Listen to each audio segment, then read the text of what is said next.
sometimes, really always, if we just remove our desires, something far more profound and beautiful happens.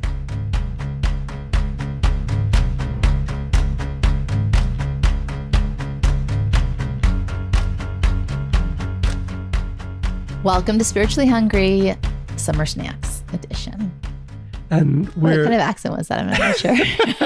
And also, I think the second part, if you listened to last week, you don't have to. I think what we shared today will, will inspire independently. Yes, go back and listen to next week. And now this week, we're going to pick up on part 2 of our Israel journey and all the lessons learned in that process. I thought we called this Lessons from the War.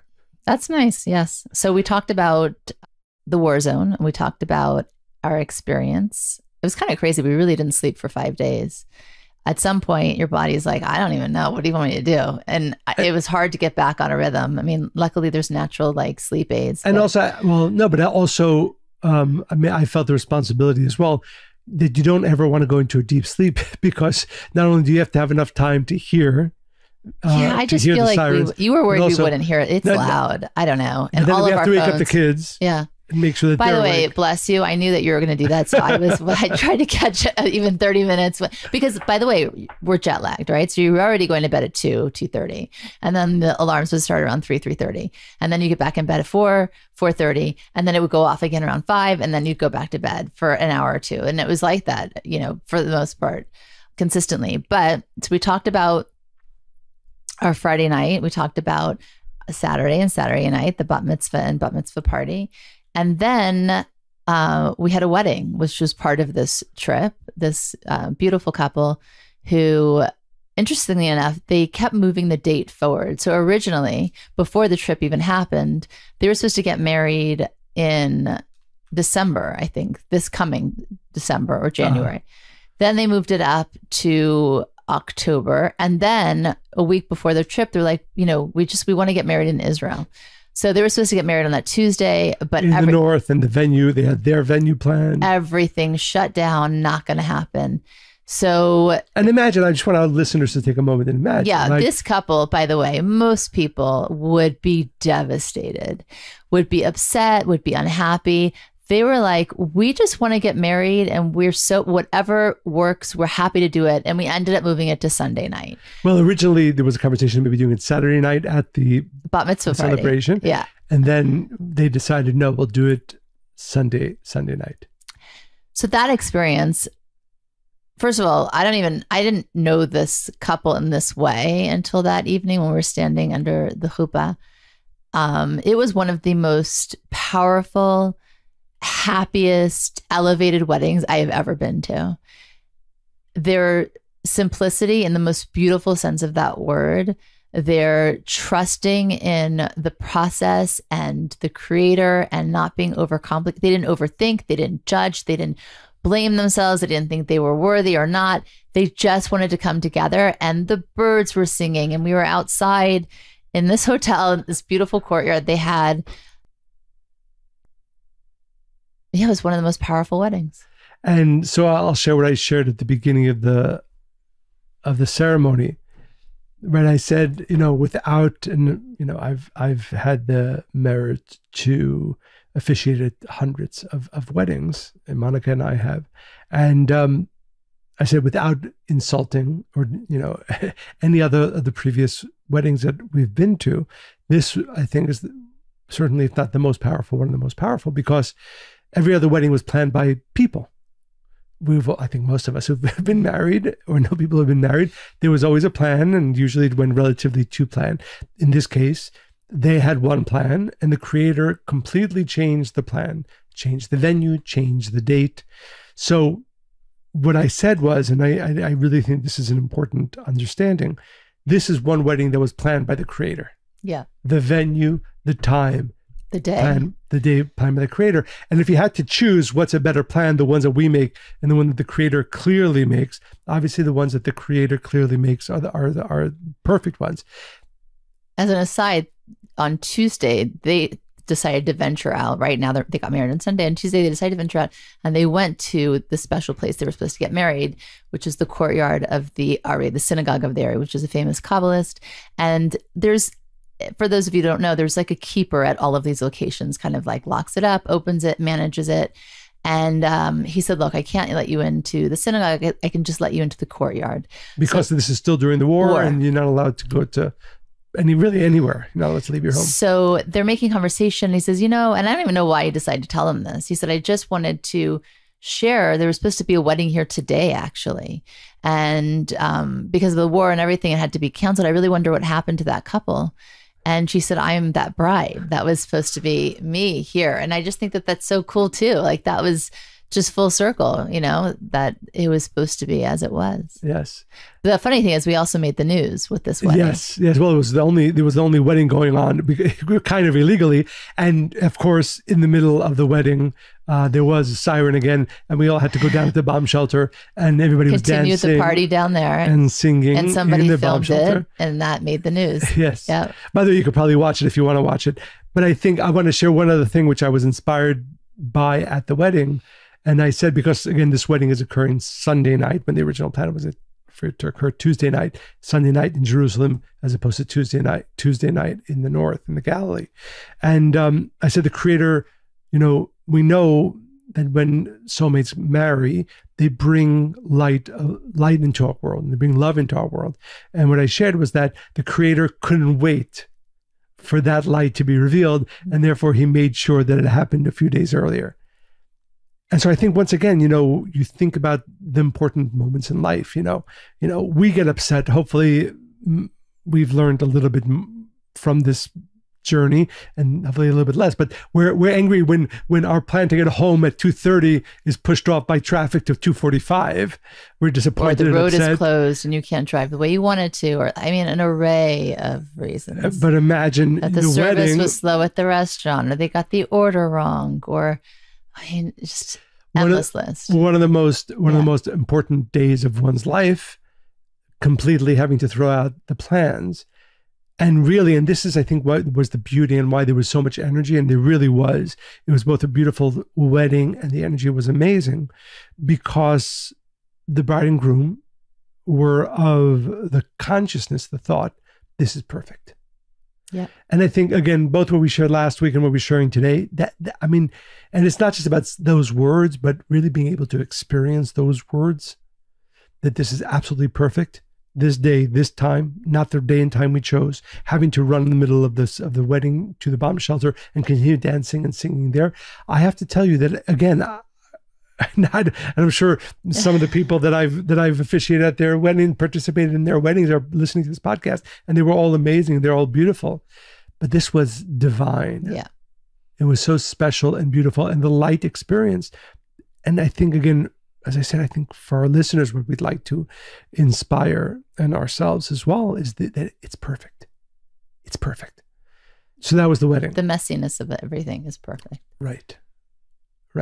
And again, that's where the magic happens, when you get out of the way, and all your knowing and all your planning and all of the things that you want.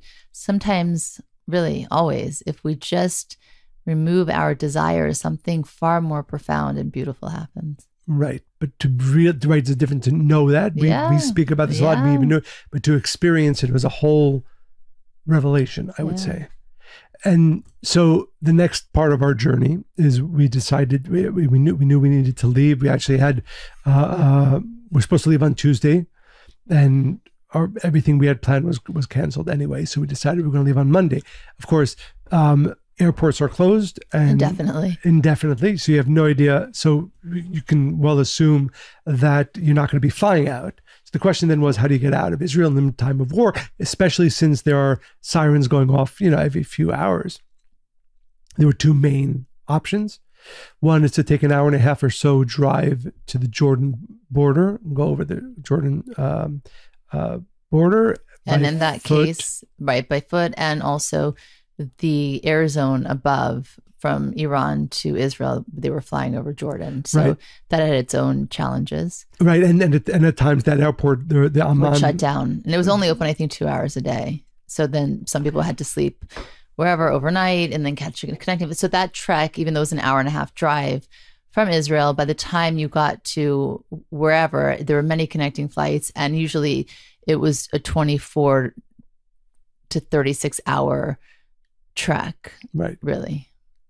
You know, there's in the Talmud, they talk about the path that is short but long and the path that is long but short. Yeah. So the other option was to drive from Jerusalem to Sharm el-Sheikh in Egypt. Well, so the interesting there, which I didn't realize actually till we took a bus, by the way, then another missile was coming at us, which it didn't make sense at the hour of the day and that location. We had to drive to Eilat, and then the missile got dropped. So right. So while we're driving, we get an alert. This is not really what you prefer to be having while you're with your family once again and friends. But thankfully, of course, we made it. And then we come to the border, and you can imagine, because there were only two options of getting out of the country at the time. There were a lot of people there, and the only way to get across the border was by foot. So you have to take your luggage, walk it across the border, get to the Egypt side, go through that whole process, which was interesting, and then board another bus on the Egypt side to wherever you're going to. Which we didn't realize, even though we had already paid for the bus and, to get through, we had like 5 different stops along the way where we had to continue to pay people to keep crossing. And then I just wanted to share our experience there. Again, it wasn't comfortable. It was very, very hot. And we had to, bring our luggage with us. And we had packed, because we had planned to be in Israel and then planned to spend time in Europe as well. But again, it felt so like a bubble, a protective perfect. Bubble. Perfect. Yeah. And then we were 2 days in Egypt until we caught our flight, which had another whole experience from Sharm el-Sheikh to Italy, to Rome. I think really for me, the 2 lessons, one, which is similar to what we said before, that when your plans get changed and you realize this is the perfect plan. So if you asked me on that day when we're sweating at the border to Egypt with all of our luggage, is there anywhere else that you should be? The answer would have been absolutely not. We needed to go to Egypt. We'd never been, and we needed to be there. And there was no doubt. And something interesting happened. I had a small injury on my leg. By the grace of God, it wasn't serious. It could have been. But I remember thinking, I don't know, this had to happen here. Karmic, whatever. I don't know. The whole process, I never questioned the why, because we knew our why. We knew our intention. And when you know the why, you can endure anyhow, right? So that was it. Absolutely. And then I think for me, one of the other lessons, once you cross the border into Egypt, and now you assume that there's not going to be any missiles coming to you, right? The appreciation for the fact that you're not going to have to be running to the bomb shelter every few hours, that you can actually go to sleep, for the night, not having to worry about whether you'll hear the sirens or when you'll have to wake up next to run into the shelter. I think it's an appreciation of the life that we do live on a regular basis. Mm-hmm. So I know, and related it's true, because my body, when it finally was out of fight or flight, I ended up getting sick, because it was I'm sure, even though in my conscious mind, I felt safe, all of those things, spiritually connected, felt safe, but your body also has its own experience of things. And I think it's exactly that. Once we knew, okay, there won't be that kind of threat or harm, then you calm down, and all of a sudden your whole nerve, everything's like, okay, you got to sleep, you got to, and just overwhelmed with gratitude. And then I think for me, one of the last lesson that I'd like to share with our listeners is living with intensity. And this is really something that really hit me both during the experience and after. We live life, most of us, in relative comfort. We live in the Western world with, not having to run to bomb shelters, not having to worry about our children waking up in the middle of the night and getting them to the bomb shelter. And of course, there's great benefits to that. But the downside to that is that I think we're not really living. I think it's relatively easy to sleepwalk through life. And all of us, ourselves included, and I think certainly our listeners included as well, we're all doing things, good things, important things. But they're having gone through a few days of intense living, it really shines a light at how low intensity, and intensity I mean in a positive way, we live our lives. And it's something that since then I've been sharing both in our conversations, but also with our friends and students. You know, that some things, it says the important things in life are built with fire. There's a quote from the prophets, and it's in part of a prayer that we often say on important days of connection, that fire is what destroyed and destroys, and it is with fire with which we build. And I know for myself, the lesson that I took, and I really hope to inspire our listeners to ask, what parts of your life, or how much of your life, are you living with fire, with intensity? Because, and I use the example, the founder of the Kabbalah Center, Rav Ashlag, has a short quote, which I think is so profound. He says, if you stand in front of a piece of wood and you hit it for the next 1,000 years lightly, nothing's going to happen. Mm-hmm. If you take 1 second and hit it with all of your might, you can break it. And I think those are the two polarities within which we can decide to live life. You can be a good person, a spiritual person, and do important things and even good things without intensity. Or, and this is the choice that I desire to be making and have really learned from this experience, to live with fire. And yes, maybe you can't be intense 24 hours a day, every single day, but make sure that you're asking yourself the question, how much of my life is being lived with fire? Because I know that when I was waking up in the middle of the night, going to the bomb shelter, thinking about the next time I'm going to have to go into the bomb shelter, there was a level of life. You know, there's an ancient Hebrew word, like living, really living. You felt that you were really alive. Mm-hmm. And when I was thinking back at how my experience in life in New York was before that, compared to the life force that I felt. Awake, you're fully awake. Exactly. Yeah, I know. Exactly. I felt the same. Even other trips to Israel, like they were inspiring and enlightened, but fully awake, breathing, tasting, living life. And I think that, again, we just have to get it. It has to be out of the realm of our comfort zone. We try to fit it into that world, right? And it has to be a complete shaking up of that reality. And that's what this was. It shook us up, literally shook us awake.